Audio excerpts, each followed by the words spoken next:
If you are going to selection at some point, I strongly recommend learning how to run based on RPE rather than always just looking at your watch and slowing down or speeding up based on what your watch tells you. Nothing wrong with using a smartwatch for most of your training, but if you never learn what certain efforts feel like subjectively, a 5-mile pace, 2-mile pace, a tempo pace, a little bit easier than a 5-mile pace. When you show up to selection and you don't have a watch, not a smartwatch, but you don't have any watch when you're doing your runs, you're gonna be going in a little bit blind and you run the risk of potentially going out too hot. Usually people aren't gonna go out too easy.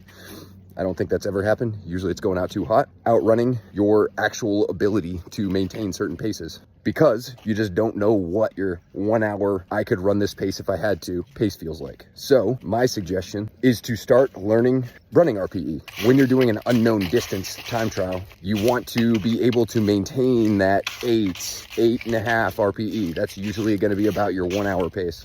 Of course, once you can see the finish line, yeah, gun it. But you don't want it to feel like an RPE 9 the entire time. But it might if you just go in blind and you have no idea how to modulate based off feel. So consider not using your watch on some runs. You can still wear it, but maybe not looking at it, maybe putting some tape over it, or maybe putting it around your ankle, doing a house arrest run. That way you can look at the data after, but you make all your decisions during that run based on feel.